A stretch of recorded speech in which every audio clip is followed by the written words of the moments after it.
সুপ্রিয় দর্শক সবাইকে শুভেচ্ছা জানাচ্ছি স্বপ্নধারা নিউজ আওয়ার এক্সট্রাই সহযোগিতায় ক্যামব্রিয়ান স্কুল অ্যান্ড কলেজ এবং আলোক হেলথ কেয়ার অ্যান্ড হাসপাতাল। বাবলি ইয়াসমিন পুরো আয়োজন জুড়ে আছে আপনাদের সঙ্গে। আজ আমার নির্ধারিত বিষয় কেমন হবে নতুন বছরের রাজনীতি। এর মধ্যে আপনারা জানেন যে আমরা আসলে নিউজ আওয়ার এক্সট্রাই চেষ্টা করি দিনের উল্লেখযোগ্য খবরগুলো নিয়ে আলোচনা করার জন্য, সেই সাথে রাজনীতির বিষয়টি বিশেষভাবে গুরুত্ব পেয়ে থাকে এবং এই বিষয়গুলোর মধ্য থেকে কেমন হবে নতুন বছরের রাজনীতি সেখানে সবকিছুই আমরা আলোচনা করার চেষ্টা করব। স্টুডিওতে এই মুহূর্তে এই বিষয়টি নিয়ে আলোচনার জন্য সম্মানিত দুজন অতিথি উপস্থিত আছেন। শুরুতেই পরিচয় করে দেব তাদের সঙ্গে। আছেন নাজমুল আশরাফ, প্রধান সম্পাদক TVN24, স্বাগত জানাচ্ছি এই আয়োজনে। আছেন ABM মোশাররফ হোসেন, প্রশিক্ষণ বিষয়ক সম্পাদক BNP, স্বাগত জানাচ্ছি আপনাকে। জনাব ABM মোশাররফ হোসেন, আপনার কাছে আসি। আজকে ইতিমধ্যে আপনাদের স্থায়ী কমিটির একটি বৈঠক অনুষ্ঠিত হচ্ছে, এখনো শেষ হয়নি সম্ভবত। বেগম খালেদা জিয়া আগামীকাল দেশ ত্যাগ করছেন চিকিৎসা সংক্রান্ত বিষয়ে। তিনি যাচ্ছেন যুক্তরাজ্যে যাচ্ছেন, লন্ডনে যাচ্ছেন এবং চিকিৎসার প্রয়োজনে তিনি হয়তো আমেরিকার দিকেও যেতে পারেন। এই যাওয়াকে অনেক আকাঙ্ক্ষিত একটি যাওয়া, অনেক দিন ধরে আমরা আসলে বিগত সরকারের সময় এটার নানান প্রশ্ন ছিল, তাকে যেতে দেওয়া হচ্ছে না, চিকিৎসার সুযোগ দেওয়া হচ্ছে না, সেরকম নানান বিষয় ছিল। এখন তিনি যাচ্ছেন, তখনও আসলে নানান প্রশ্ন উঠছে। তিনি কতদিনের জন্য যাচ্ছেন, কোথায় আসলে তিনি চিকিৎসা নেবেন, জনমনে নানান প্রশ্ন। সেখান থেকে অনেকে বলছেন যে তিনি ফিরবেন কিনা, এরকমও প্রশ্ন আসছে। আসলে পুরো বিষয়টি নিয়ে আপনার একটু মন্তব্য জানি। ধন্যবাদ আপনাকে, ধন্যবাদ আমার সহ-আলোচক নাজমুল আশরাফ সহ ATN নিউজের দর্শক। আসলে এখানে বেগম খালেদা জিয়ার সম্পর্কে আপনি যেই মতামত জানতে চেয়েছেন, আমার মনে হয় এটা স্পষ্ট। বাংলাদেশে বেগম খালেদা জিয়া যখন 111-এর সরকার তাকে বিদেশে যাওয়ার জন্য প্রচুর চাপ সৃষ্টি করেছিল, তখনও কিন্তু উনি বাংলাদেশ ছেড়ে যায়নি। উনি বলেছিলেন বাংলাদেশই আমার ঠিকানা, এই মাটিতে আমি মরতে চাই এবং এখানেই আমাকে কবর দেওয়ার জন্য আমাদেরকে সেদিন উনি বলেছিলেন। সুতরাং উনি ফিরবেন না এই কথাটা যারা প্রচার করছে, এটা একটা প্রোপাগান্ডা। এটা অর্থাৎ কেউ আলোচনায় থাকতে চাচ্ছেন।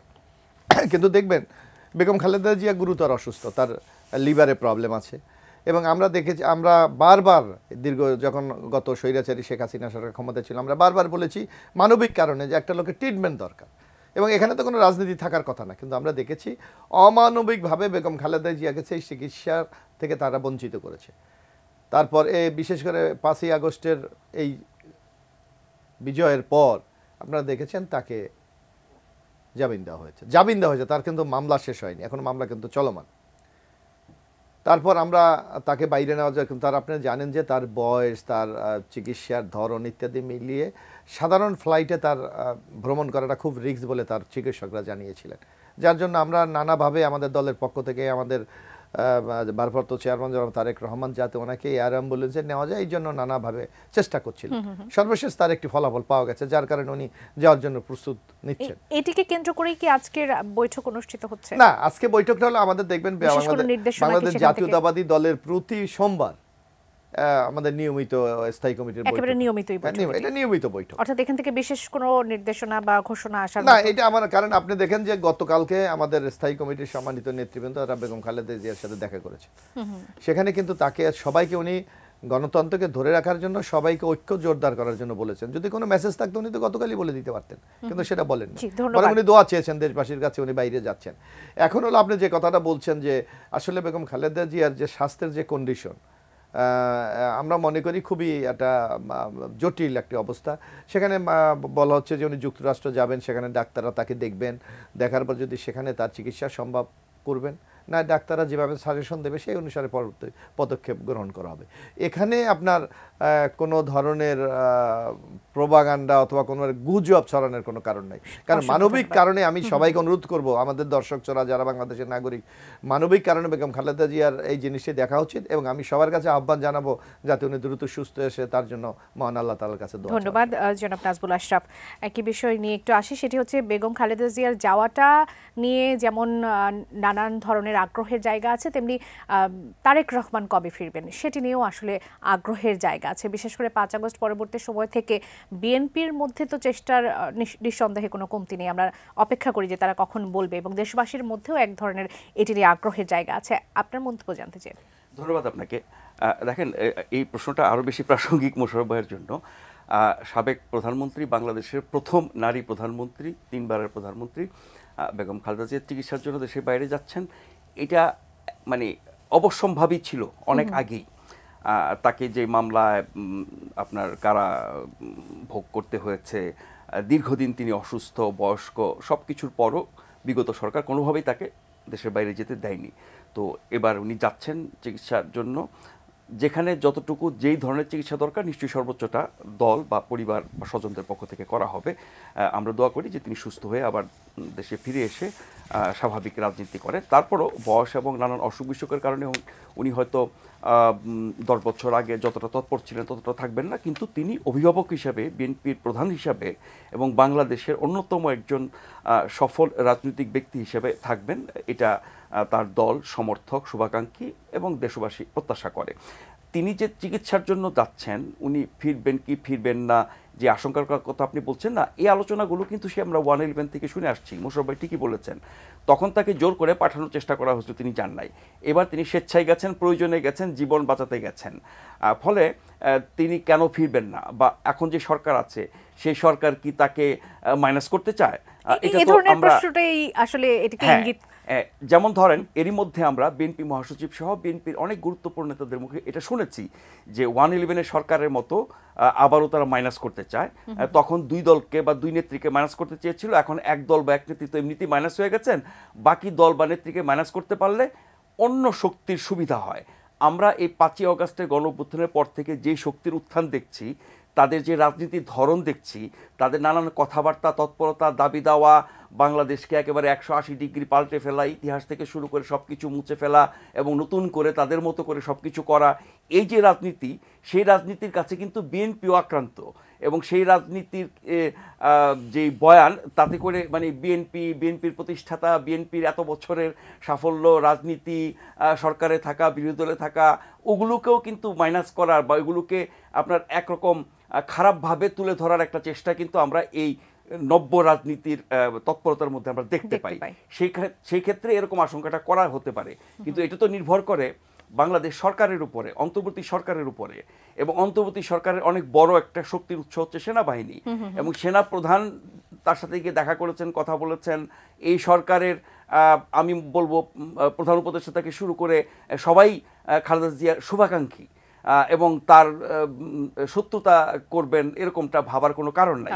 তারপরেও কিন্তু অনেক অদৃশ্য অশুভ শক্তি থাকে যারা এই দৃশ্যমান শক্তির চেয়েও বেশি তৎপর হয়ে অনেক কিছু করতে পারে, সেই আশঙ্কা থাকে। তো আমার মনে হয় না এবার সেটা ঘটবে। এবার আসি হচ্ছে যে জনাব তারেক রহমানের দেশে ফেরা, তিনি অনেকগুলো মামলায় দণ্ডিত। সেই মামলাগুলো এখন বিচারিক আদালতে এবং উচ্চ আদালতে নানানভাবে আমরা দেখছি যে কোনোটা খারিজ হয়ে যাচ্ছে, কোনোটাতে জামিন পাচ্ছেন, কোনোটা আপনার ডিসমিসড হয়ে যাচ্ছে, ইত্যাদি ইত্যাদি, কোনোটা সাজা বাতিল হয়ে যাচ্ছে। তার মানে বিগত সরকারের সময় যেভাবে আদালতের মাধ্যমে রাজনৈতিক মামলার নিষ্পত্তি হতো, রাজনৈতিক মামলা দায়ের থেকে শুরু করে একেবারে আপনার পর্যন্ত সাজা ঘোষণা পর্যন্ত পুরো প্রক্রিয়ার মধ্যে রাজনৈতিক প্রভাব ছিল, উদ্দেশ্য ছিল, সেগুলো এখন সোজা হচ্ছে। এখন রাজনৈতিক মামলার ক্ষেত্রে আমরা বলতে পারি যে আগে সব রাজনৈতিক উদ্দেশ্যে করা হয়েছে, এখন অরাজনৈতিকভাবে করছে বলে হয়তো এগুলোর ফলাফল আমরা নিশ্চয়ই এবিএম মোশাররফ হোসেন আপনি একটু যুক্ত করতে চাইবেন। সেটা বলি, কিন্তু অন্য সব মামলার ক্ষেত্রে যে একেবারে আগের মতো নাই আমাদের বিচার ব্যবস্থা, তা না। সেক্ষেত্রে কিন্তু বিচার ব্যবস্থা আগের মতোই আছে। রাজনৈতিকগুলোর ক্ষেত্রে হয়তো ডিফারেন্স আমরা দেখছি। শেষ বাক্য আমি বলি যে এরই মধ্যে বিএনপির পক্ষ থেকে বলা হয়েছে, মোশাররফ ভাই সুযোগ করবেন, বিএনপির পক্ষ থেকে এবং জনাব তারেক রহমানের আইনজীবীদের পক্ষ থেকে বলা হয়েছে মামলাগুলো নিষ্পত্তি হলে পরে, এবং জনাব সালাউদ্দিন আহমেদ লন্ডন থেকে ফিরে এসে কিন্তু এই ব্যাপারে কথা বলেছেন। তার মানে হচ্ছে মামলা মোকদ্দমা শেষ হলে, তার জন্য অনুকূল পরিবেশ হলে, দল মনে করলে, তিনি মনে করলে তখনই হয়তো আসবেন। কিন্তু তিনি দেশে আসবেন, দলের নেতৃত্ব নেবেন, এটা অন্য কোনো আসলে অন্য কোনো বিকল্প আসলে। জনাব মোশাররফ হোসেন, আপনার মন্তব্য একটু জানি। আপনারা কি মনে করছেন যে তারেক রহমানের ফিরে আসার জন্য উপযুক্ত পরিবেশ এখন তৈরি হয়েছে এবং কোনো বাধা নেই, এরকম কি আপনারা মনে করছেন? না, এখানে যে কথাটি আপনি দেখবেন যে জনাব তারেক রহমানের যারা আইনজীবী তারা ইতিমধ্যে বলেছে যে তারেক রহমানের নামে প্রায় 64টি রাজনৈতিক প্রতিহিংসামূলক মামলা করেছে, এবং আপনি বেশ কয়েকটি মামলা ইতিমধ্যে দেখেন আদালতে। আমাদের আইনজীবীরা বলেছে, কিন্তু আমরা আদালতে আইনের মাধ্যমে আমরা লড়াই করে এই মামলা থেকে জনাব তারেক রহমানকে আমরা মুক্ত করতে চাই। অটোমেটিক এখনো প্রায় 18 থেকে 19টি মামলা কিন্তু ওনার নামে এখনো আছে, যে মামলাগুলি এখনো শুরু হয়নি। আমাদের যে বিশ্বাসটা ছিল, আমরা আগে কি বলেছি যে বিএনপিকে রাজনৈতিকভাবে নিচ্ছিন্ন করে দেওয়ার জন্য কিন্তু প্রতিহিংসামূলক এই মামলাগুলি দেওয়া হয়েছে। সুতরাং সরকারের কাছে আমরা প্রত্যাশা ছিল এই সরকারের কাছে যে এই রাজনৈতিক হয়রানিমূলক যে মামলাগুলি আছে, শুধু বিএনপি না, যাদের নামে আছে সেগুলিকে উড্ড করে নাও। কিন্তু আপনি লক্ষ্য করবেন সেইগুলি এই 5 মাস হয়ে গেছে, সেখানে কিন্তু দৃশ্যমান কোনো পদক্ষেপ কিন্তু আমরা দেখতে পাচ্ছি না। বরং প্রতিদিন আমরা যারা ওই মামলার আসামি, আমরা জেল খেটেছি, আমাদেরকে প্রতিনিয়ত হাজিরা দিতে হচ্ছে। আরে দৃশ্যমান অগ্রগতি কেন দেখতে পাচ্ছে না? যেখানে 64টি প্রতিহিংসা পরায়ণ মামলা ছিল, সেখান থেকে আর মাত্র হয়তো 16-17 এখন তো আমরা যেটা আমাদের আইনজীবীরা যেটা করছে সেটা হলো আইনের মাধ্যমে।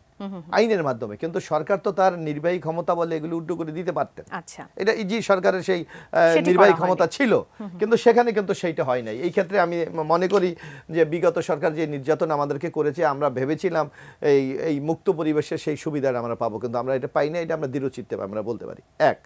পাশাপাশি আরেকটা জানবেন যে বাংলাদেশ নিয়ে কিন্তু নানা ষড়যন্ত্র হচ্ছে।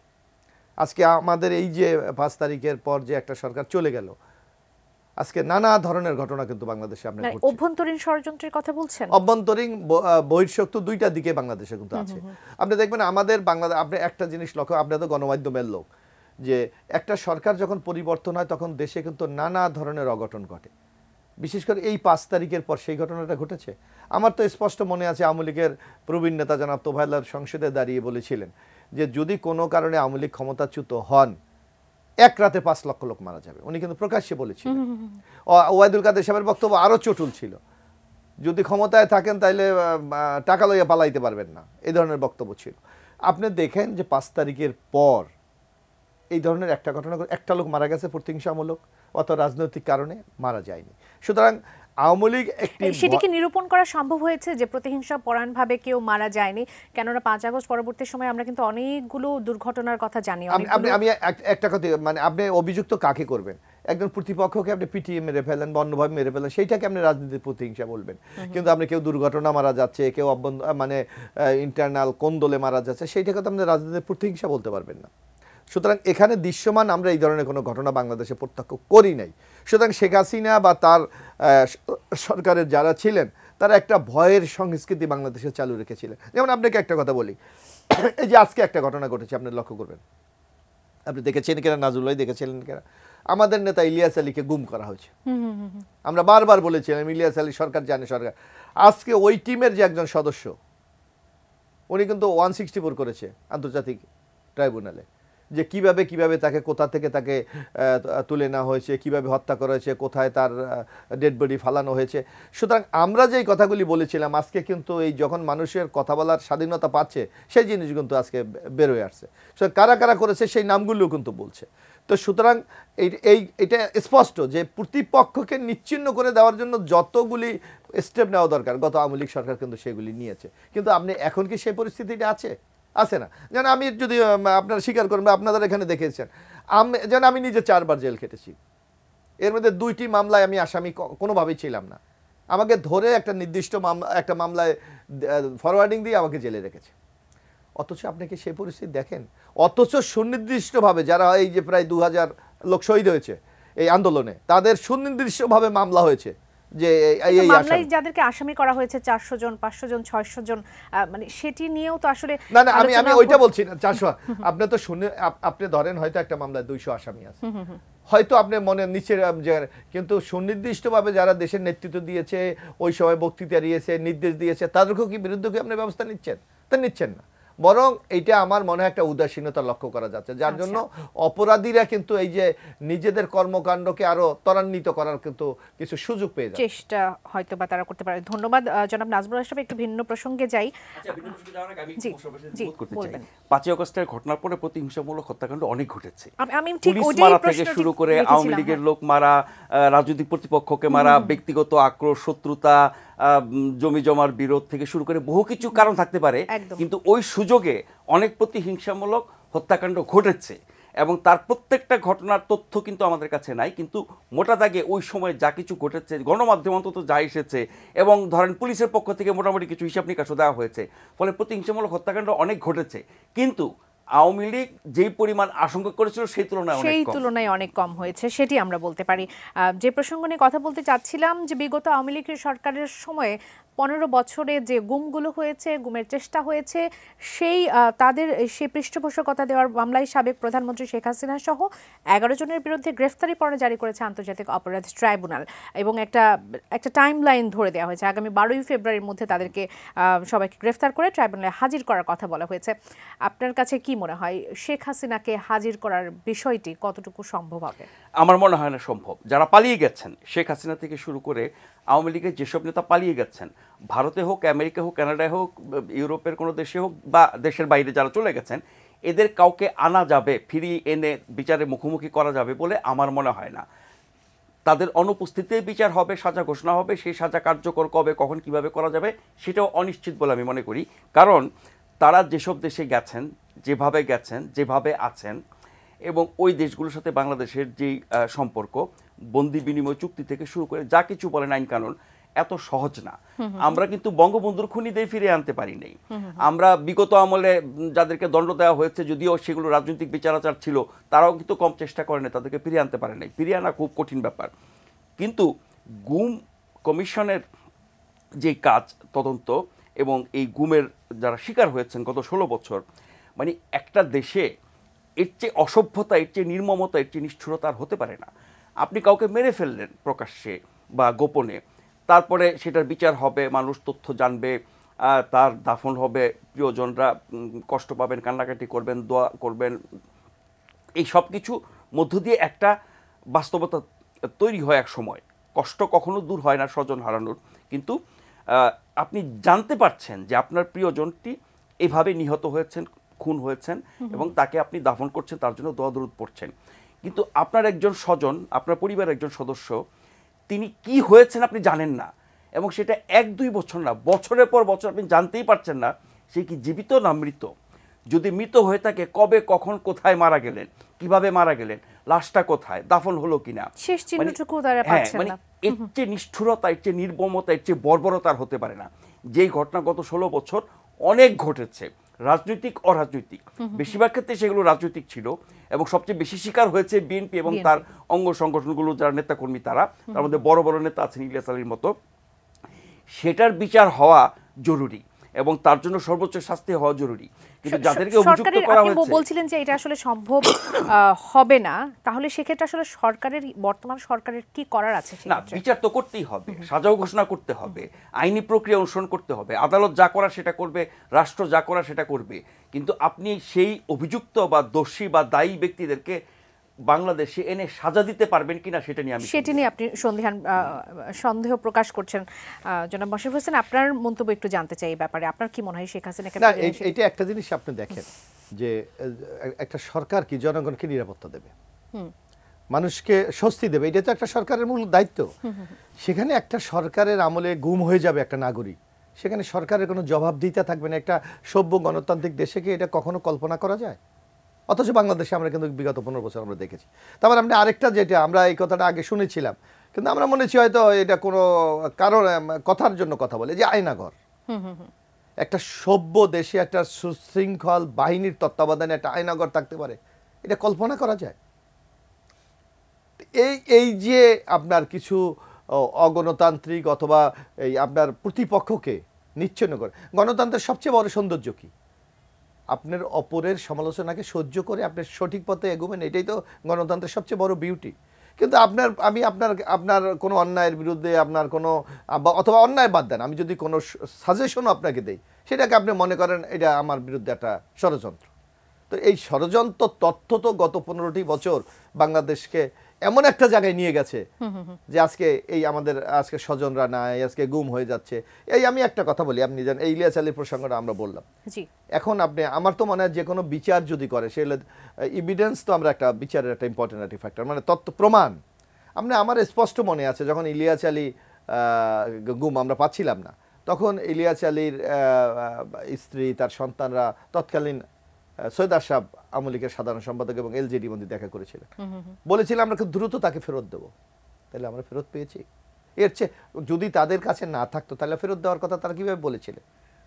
অথবা তৎকালীন প্রধানমন্ত্রী শেখ হাসিনার সাথে যখন দেখা করেছিলেন উনি কিন্তু আশ্বাস দিয়েছিলেন। অর্থাৎ রাষ্ট্রের সর্বোচ্চ পর্যায় থেকে যদি এগুলি পৃষ্ঠপোষকতা করা হয়, তাইলে সেই দেশ কোথায় যাবে? কোথায় যাবে? আপনি পরমত সহিষ্ণুতার কথা বলছিলেন, ভিন্ন মতামত গ্রহণ করার যে টেন্ডেন্সি, সে সেটা আমাদের মানসিকতা গত সরকারে রাজনীতিতে ছিল নেই। না। আমাদের রাজনীতিতে নেই। সেটি কি আমরা আসলে সামনে যে নির্বাচনের পর যে দল ক্ষমতায় আসবে, আমরা ধরে নিলাম আপনারা যদি ক্ষমতায় আসেন, সেই প্র্যাকটিসটা কি আপনারা করবেন? একজন দর্শক আছেন, তার প্রশ্নটি একটু নিয়ে আসতে চাই। দর্শক, স্বাগত জানাচ্ছি নিউজ আওয়ার এক্সট্রা। কে বলছেন, কোথা থেকে বলছেন, আপনার প্রশ্ন করবেন। আসসালামু আলাইকুম, আমি ঢাকা থেকে বলছি। ওয়ালাইকুম আব্দুল আজিজ আসসালাম। সরক। জি, বলবেন। আমি ওই একটাই করছি কি, যে আপনার ওই যে বিএনপির যে প্রতিনিধি বসছে, ওই যে জি, স্যার মোশাররফ মোশাররফ হোসেন স্যার। আছেন। জি, হ্যাঁ, ওনার কাছে জিজ্ঞেস করতে চাইলাম যে ওনারা তো অনেক কিছুই দেখেন না, আর দেখেও শিকার হন না। আমি কয়েকটা ডিস্ট্রিক্ট ঘুরলাম, জামালপুর গেলাম, টাঙ্গাইল গেলাম, রংপুর গেলাম। তা আমি কয়েক জায়গায় দেখলাম, সব জায়গাতেই এই যে ছাত্র দলের পোলাপান গুলা ঘাট বাজার সবকিছু দখল করে দিচ্ছে। ঢাকাতে এসে চাকরি করতো, সে বেতন দাও নেয় নাই, ওই রাত্রেই চলে গেছে, যায় যমুনা ফাজিল এদের যে টিকিটটা সে দখল করছে তারা। তো এদের ওনারা যে এগুলো দেখেন না, তো এটা কি দেশের জন্য কোনো ক্ষতিকর না? আপনাকে ধন্যবাদ। থাকুন আমাদের সঙ্গে। আপনার প্রশ্নের উত্তরটি একটু বিরতির পর নিতে চাই। আরো একজন দর্শক আছেন আমাদের সঙ্গে। দর্শক, স্বাগত জানাচ্ছি। কে বলছেন, কোথা থেকে বলছেন, আপনার প্রশ্নটি করবেন। আমার প্রশ্ন আজকে সৈয়দ নাজমুল আশরাফের কাছে। জি, বলবেন। যে আমি সংবিধানের ছাত্র, আমি যতটুকু জানি 1991 সালে বিচারপতি শাহাবুদ্দিন সাহেবের কাছে যে এরশাদ সাহেব ক্ষমতা হস্তক্ষেপ করছিল, তখন সংবিধানে কোনো ছিল না। আর 1NE বলে সময় যে আপনার 58 সংবিধানে 58 গ এবং ঘ তত্ত্বাবধায়ক সরকার ছিল, ওইটাও মনে করেন যে আপনার সময় মেয়াদ ছিল মাত্র 90 দিন, এটা 2 বছরের মতো চলে গেছিল।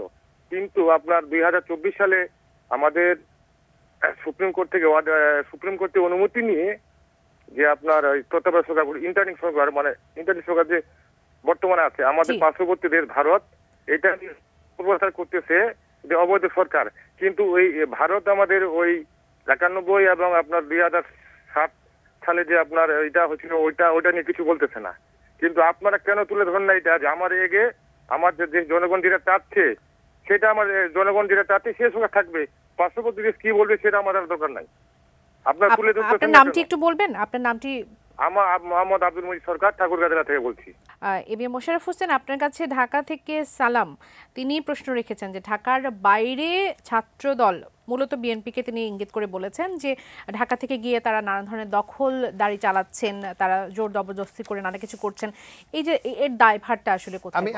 আমি জনাব সালাম সাহেব যে কথাটি বলেছে, আমি তার অবগতর জন্য জানাচ্ছি। বিএনপি ইতিমধ্যে আপনি লক্ষ্য করেছেন 5ই আগস্টের পর, বিশেষ করে আমাদের চেয়ারপারসন বেগম খালেদা জি ওই দিন ভাষণ দিয়েছিলেন 3.5 মিনিটের একটা, আপনি দেখেছেন।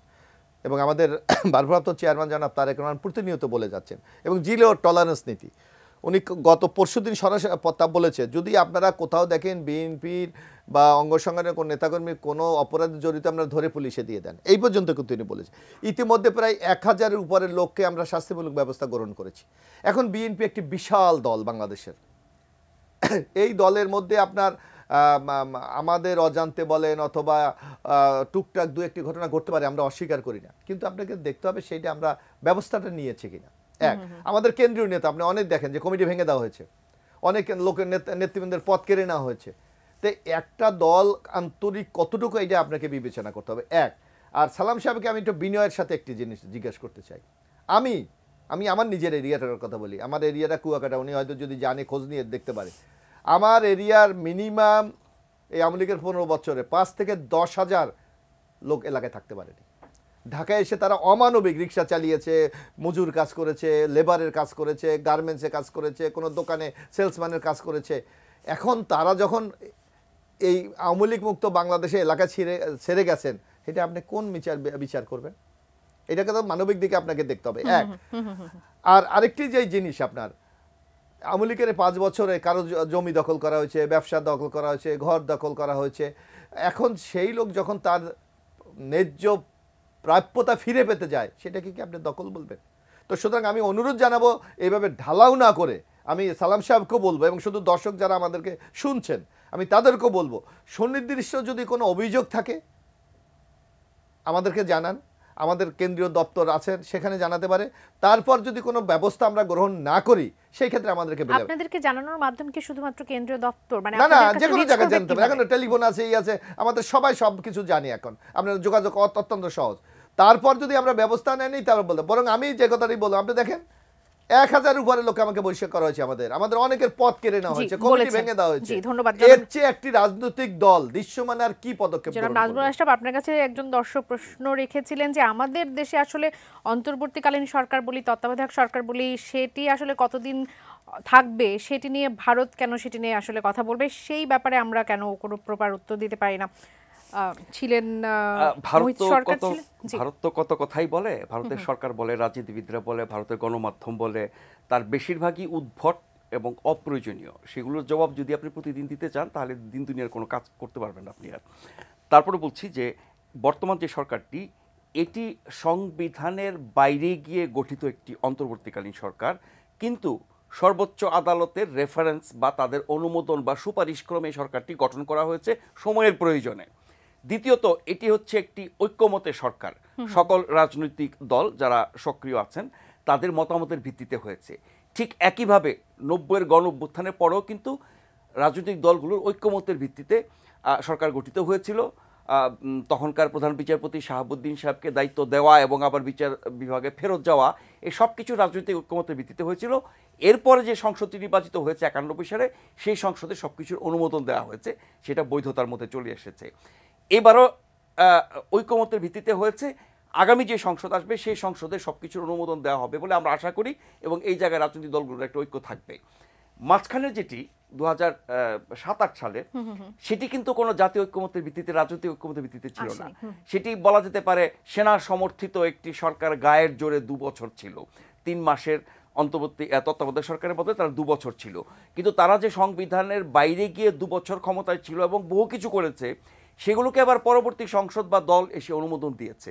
ফলে আপনি বোঝাপড়ার মাধ্যমে, ঐক্যমতের মাধ্যমে একটা কাজ করবেন যেটা সংবিধানে নাই, সেটাকে আবার সংবিধানভুক্ত করতে গেলে আপনাকে সংসদে তার অনুমোদন দিতে হবে, আইনের কাঠামোর মধ্যে আনতে হবে। সেটাই হয়েছে, এবারও তাই হচ্ছে।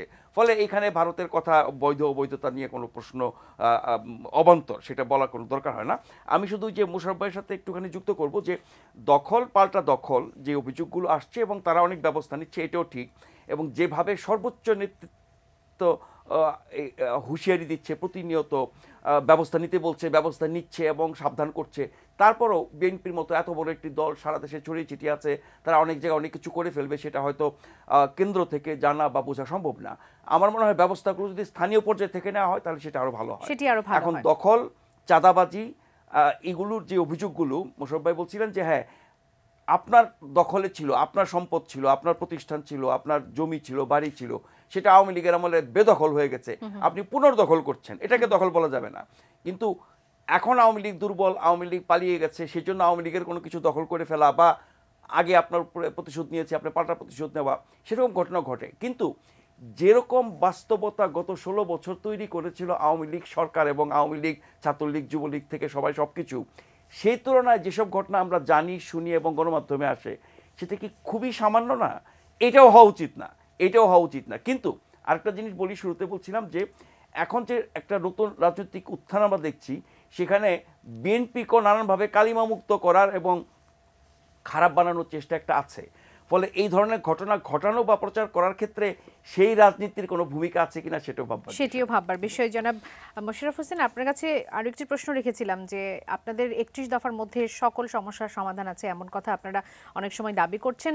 নির্বাচনের এই যে পরমত সহিষ্ণুতার কথা আপনি যেটি বলছিলেন যে আসলে রাজনীতিবিদদের মধ্যে বা আওয়ামী লীগের মধ্যে সেটি ছিল না, কিন্তু আমরা তো বলবো যে সকল রাজনৈতিক দলে যখন ক্ষমতায় আসে তার মধ্যে পরমত সহিষ্ণুতা জনগণ আসলে দেখতে পায় না।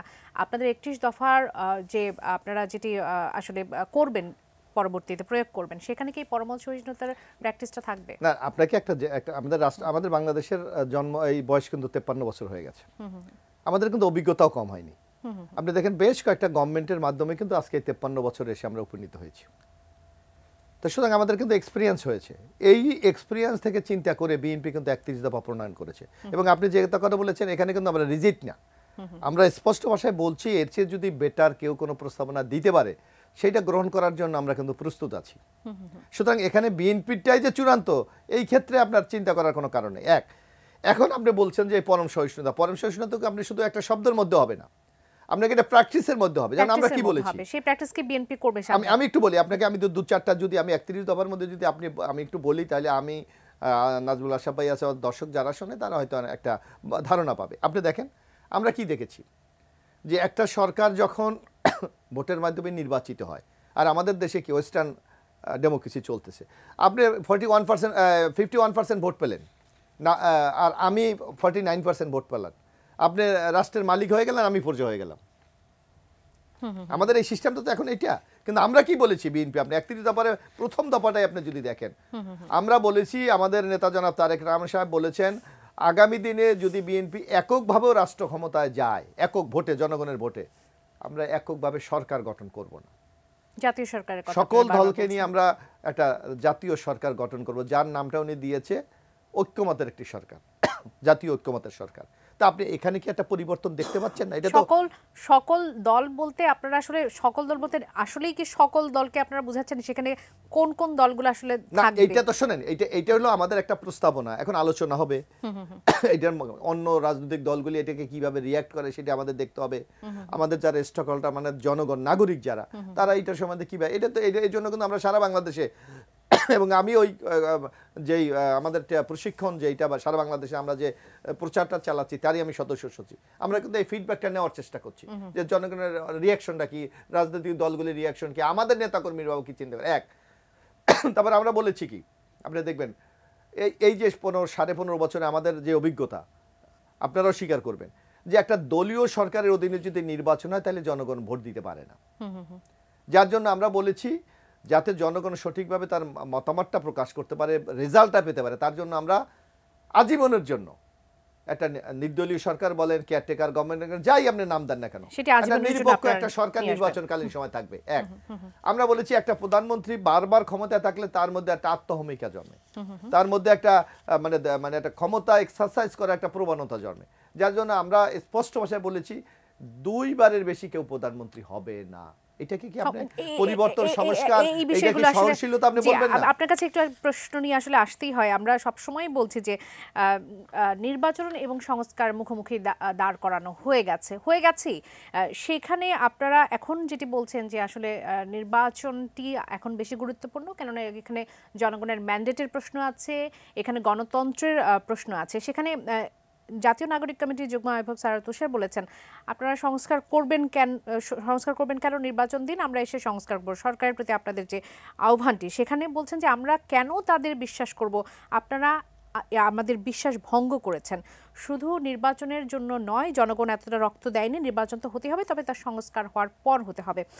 এই যে বিশ্বাস ভঙ্গের বিষয়টি নিয়ে যে কথাটা বলা হচ্ছে, সংস্কারকে নিয়ে আপনাদের যে মন্তব্য এখন পর্যন্ত, সেটি কি এখনো একই কথা বলবেন? আমি একটু কথা আপনাকে বলি, আমরা কি চাচ্ছি। আপনি যেই ঢালাওভাবে যে নাগরিক committee is the part of government, আমরা এখন যা দেখছি। আচ্ছা, কারণ আপনার বৈষম্য বিরোধী ছাত্র আন্দোলন হলো সরকারের এখন এই তারা বলেন প্রেসার গ্রুপ না, just part of the government. Already 3 জন লোক তাদের এখানে কিন্তু অ্যাডভাইজার আছেন, 3 জন অ্যাডভাইজার আছেন। তারপর নাগরিক কমিটি আমরা দেখি এরা যে ডিমান্ডগুলি করে তাৎক্ষণিক কিন্তু সেটা বাস্তবায়ন হয়ে যায়। সুতরাং আমরা মনে করি it is the part of the government. এখন আপনাকে যদি রাজনীতি করতে হয়, তাহলে আপনি রাস্তায় প্রকাশ্যে ফিল্ডে আসেন। কিন্তু তারা তো বলছে যে তাদের অনেক বড় বড় দাবি দেওয়া পূরণ হয়নি, যেটি আমাকে একটু শেষ করতে দেন। আমাকে আপনি যে প্রশ্নটা করলেন বা তারা যে অভিযোগটা করছে, আমি একটু জবাব দিই। বিএনপি কি বলছে, যে আপনি কি সংস্কার করতে চান, আপনার একটা প্রস্তাবনা থাকবে না? আপনি এখন, আমরা বলছি আপনি একটা রোড ম্যাপ দেন, একটা সময়সূচি দেন, একটা কখন কি করবেন তার একটা তালিকা দেন। আপনি কেন দিচ্ছেন? আপনার মধ্যে কেন এই ধোঁয়াশা? আপনার মধ্যে কেন কিছুটা সময় বাড়িয়ে নেওয়া হয়েছে সংস্কার কমিশন? সেটা হলো রিপোর্ট, কিন্তু আমি তাই বলছি না।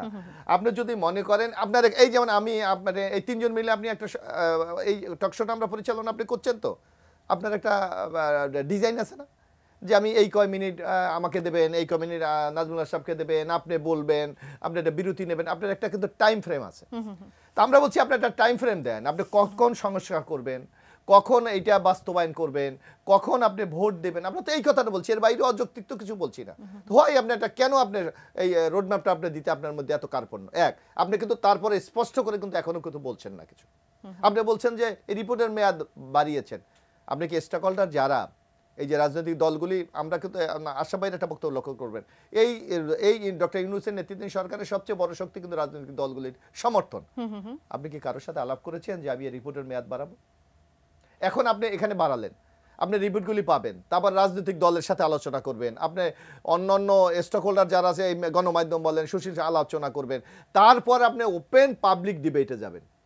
অর্থাৎ কত সময়, অথচ এগুলি দরকার নেই। অথচ আমি একটা সহজ ভাষায় আপনাকে বলি, আজকে বিএনপির পক্ষ থেকে 31 দফা দিয়েছি আমরা। আপনার পছন্দ হতে পারে না হতে পারে, আপনি যেটা পছন্দ হয় আপনি এখান থেকে চুজ করতে পারেন, আর না হলে আপনাকে এটা ডিনাই করবেন। আর জামাত ইসলাম একটা শক্তি, তারা কিন্তু অলরেডি রিটেন দিয়ে দিয়েছে যে আমরা সংস্কারটা আপনারা যত সহজভাবে দেখছেন সরকার সেভাবে সেটা দেখছে না। আজকে বাম গণতান্ত্রিক ঐক্য, শুধু তাই না, আমি আরো চমৎকার ভাবে আমি বলি, এই দফাগুলির বাইরেও কিন্তু বিএনপি আরেকটা চমৎকার কাজ করেছে, আপনি সেটা খেয়াল করেছেন কিনা। ইতিমধ্যে গভর্নমেন্ট যে সংস্কার কমিশনগুলি গঠন করেছে, জনপ্রশাসন, বিএনপি কিন্তু সুনির্দিষ্টভাবে জনপ্রশাসনে বিএনপি কি চায় অথবা আগামী দিনে কি হতে পারে তার একটি প্রস্তাবনা তাদেরকে দাখিল করেছে। পুলিশ কি হবে সেটা বলেছে, আপনার বিচার বিভাগ কি হবে বলেছেন। সুতরাং আপনাকে তো আমি সহযোগিতা করতে চাই, এমন জায়গায় না যে আপনাকে আমি সহযোগিতা করতে চাই না, কিন্তু আপনি আমার সহযোগিতাকে কেন ভুল বুঝতে চান। বরং আপনার মন মানসিকতা হওয়া উচিত আপনি যে কোনো সমালোচনা বলেন, প্রস্তাবনা বলেন, একসেপ্ট করে আপনাকে এগিয়ে যাওয়া। সরকার কেন সংস্কারকে আসলে কঠিন করে দেখছে, বিএনপির প্রশ্নটি আপনার কাছে করতে চাই, সহজ করে দেখছে না কঠিন করে, সেটি আপনার মতামত জানবো। সেই সাথে সরকারের কথা, সরকার আসলে কাদের কথা শুনছে সেই প্রশ্নটিও বিএনপির পক্ষ থেকে যখন আসছে, যখন জনাব মোশাররফ হোসেন বলছেন যে আসলে ছাত্র শক্তির কথা শুনছে নাকি হচ্ছে আসলে বিএনপির কথা, তারা বলছে ছাত্র আন্দোলনে যারা নেতৃত্ব দিচ্ছে তারা বলছে যে তাদের কথা শোনা হচ্ছে না, তাদের অনেক দাবি, বড় বড় দাবি আসলে মানা হয়নি, এবং মোশাররফ হোসেন যেমনটি বলছিলেন যে আসলে তারা ছাত্রদের কথা শুনছে। নাজমুল ইসলাম, আপনার কাছে প্রশ্ন রেখে গিয়েছিলাম যে সংস্কারের যে বিষয়টি সেটি কি সরকার সহজ করে দেখছে নাকি কঠিন করে? যেমন মোশাররফ হোসেন বলছিলেন যে সরকার আসলে সহজ বিষয়টিকে কঠিন করে দেখছে। আরেকটি প্রশ্ন ছিল যে সরকার আসলে কাদের কথা শুনছে, সরকার কি বিএনপির কথা শুনছে নাকি সমন্বয়কদের কথা শুনছে? আপনার দুটো প্রশ্নের আগে আমি একটা ছোট্ট করে ওই সহিষ্ণুতার বিষয়ে একটু কথা বলতে চাই। যারা নতুন রাজনীতি, নতুন বাংলাদেশ সবকিছু নতুন করে করতে চায়, বিএনপি, আওয়ামী লীগ, জাতীয় পার্টি থেকে শুরু করে যত দল বাংলাদেশে 53 বছর ক্রিয়াশীল ছিল, তারা সবাই ব্যর্থ, তারা সবাই খারাপ, তারা কেউ কিছু করে নাই, পারে নাই, সেই কারণে তাদেরকে আসতে হয়েছে, জাতির দায়িত্ব নিতে হয়েছে। তাদের কথাবার্তা, কাজকর্মের নমুনা দেখে তো মনে হয় যেই রাজনীতিকে তারা নিগেট করতে চায়, বাদ দিতে চায়, ঘৃণা করে, মানে বাতিলের খাতায় নাম লেখাতে চায়, তার চেয়ে ভালো রাজনীতি কি তারা করে দেখাচ্ছে? তাদের কথাবার্তার মধ্যে, তাদের আচরণের মধ্যে কি কোনো সহিষ্ণুতা দেখেন, কোনো উন্নততর রাজনীতির কোনো লক্ষণ দেখেন? এটা তো মাস্তানতন্ত্র, মানে তাদের যা কিছু, এক কথা যদি বলি, এটা এক রকমের মাস্তানতন্ত্র। তো গণতন্ত্রের বিকল্প তো মাস্তানতন্ত্র হতে পারে না। যেই রাজনীতিবিদগুলোর সমালোচনা আমরা করছি এবং করব, তারা সঠিক গণতন্ত্রের চর্চা করতে পারে নাই, তাদের মধ্যে পরমত সহিষ্ণুতা ছিল না, তাদের মধ্যে আরো অনেক কিছু ছিল না, কিন্তু সেই জিনিসগুলো যাতে আসে তার জন্য প্রতিনিয়ত চেষ্টা করতে হবে। রাজনীতি একটা দীর্ঘ প্রক্রিয়ার ব্যাপার, এটা একটা সংস্কৃতির ব্যাপার, এটা একটা চর্চার ব্যাপার। হুট করে আপনি এসে বসে গেলেন, আপনাকে বললাম যে আপনি একটা আমেরিকান স্টাইল, ব্রিটিশ স্টাইলে একটা রাজনীতি করেন, তা সেটা হবে না। তো যারা দীর্ঘদিনই প্রক্রিয়া আছে তাদেরকে সংশোধন করতে হবে, উন্নত করতে হবে। যারা নতুন আসতে চাচ্ছেন তাদেরকেও স্বাগতম, কিন্তু তাদের লক্ষ্য তো মনে হয় না যে এর চেয়ে ভালো কোনো রাজনীতি তারা করছেন। একটা ঘটনা বলে শেষ করি। আপনি জানেন যে আপনার কেন্দ্রীয় শহীদ মিনারে গণ অধিকার পরিষদের একজন কেন্দ্রীয় নেতাকে মারা হয়েছে, বিপ্লবী নামে একটা সংগঠন, তাদের অনুষ্ঠানে তাকে দাওয়াত দেওয়া হয়েছে, তাকে পিটানো হয়েছে। সেই পিটানোর পরে যারা পিটিয়েছেন তাদেরকে গ্রেফতারের জন্য তাদেরকে হুমকি দামকি দিতে হয়েছে দলের পক্ষ থেকে। এরপরে তাদেরকে গ্রেফতার করা হয়েছে, তাদেরকে ছাড়ানোর জন্য এবং তাদেরকে মাফ করে দেওয়ার জন্য, এই বিষয়টা নিষ্পত্তি করার জন্য সরকারে থাকা এবং সরকারের বাইরে থাকা অতি গুরুত্বপূর্ণ, অতি প্রভাবশালী সমন্বয়করা ছুটে যাচ্ছেন। সেই কথা গণ অধিকার পরিষদের সাধারণ সম্পাদক রাশেদ খান আজকে অন রেকর্ড বলেছেন। তার মানে ওনাদের রাজনীতির ধরনটা কি? তাহলে আপনি একটা সংগঠনের নেতাকে দাওয়াত দিয়ে নিয়ে পেটাবেন এবং যারা পিটিয়েছেন, হামলা করেছেন, সন্ত্রাসী, তাদের পক্ষ নিয়ে আপনি যাচ্ছেন সমঝোতা করতে, মাফ করে দিতে, তাদেরকে ছাড়াতে। তো এটা আওয়ামী লীগ বিএনপি রাজনীতির চেয়ে কি উন্নত হলো? উন্নত হলো কিনা? নিশ্চয়ই না। আর যেটা আপনি বলছিলেন যে সংস্কারের জন্য সরকার অনেকগুলো কমিশন করে দিয়েছে, সেই কমিশনগুলো কাজ করছে, তাদের রিপোর্ট জমা দেওয়ার সময় পার হয়ে গেছে, আবার বাড়ানো হয়েছে, তারা আবার রিপোর্ট জমা দেবে। কোন কমিশনের রিপোর্ট কি হতে পারে আমরা কিছুটা জেনেছিও, সেগুলো নিয়ে রাজনৈতিক দলগুলোর সাথে আলোচনা করে একটা সমঝোতায় পৌঁছে তারপরে তারা সেগুলো বাস্তবায়নের ব্যাপারে সিদ্ধান্ত নেবেন। প্রধান উপদেষ্টার এই বক্তব্যগুলো পরিষ্কার, কিন্তু সংস্কার কমিশন যা করছে, ছুটাফাটার যে কথাগুলো তারা বলছে, গণমাধ্যমে বেরিয়ে আসছে, এগুলো দীর্ঘদিন আলোচিত, দীর্ঘদিন উচ্চারিত, এবং বিএনপির 31 দফার মধ্যে প্রায় সবকিছুই এখানে আছে। ফলে সবাই যেগুলো ব্যাপারে একমত, এটার জন্য আপনি এত সময় কেন নিচ্ছেন? পরের প্রশ্নে চলে যাই, একেবারে শেষ অংশে আছে যে সরকার আসলে কাদের কথা শুনছে? মানে সন্দেহ তৈরি হয়, আপনি কি সংস্কারের নামে কি করতে চান? দীর্ঘদিন থাকতে চান, নতুন শক্তির উত্থান ঘটাতে চান, তাদেরকে লালন পালন করে কিশোর থেকে শিশু থেকে যৌবনে নিয়ে তারপরে এসে আপনি নির্বাচন করবেন, এরই মধ্যে যাতে প্রচলিত রাজনীতিগুলো মৃত্যুবরণ করে? অসংখ্য ধন্যবাদ জনাব নাজমুল হাসান, ধন্যবাদ এবিএম মোশাররফ হোসেন আমাদের আয়োজনে যুক্ত হওয়ার জন্য। দর্শক, এতক্ষণ আপনারা যারা আমাদের সঙ্গে ছিলেন, এটিএন নিউজের সঙ্গে থাকুন, নিউজ আর এক্সট্রার সঙ্গে থাকুন। আগামী পর্ব দেখার আমন্ত্রণ জানিয়ে আজ এখান থেকে বিদায় নিচ্ছি। ধন্যবাদ সবাইকে, শুভরাত্রি।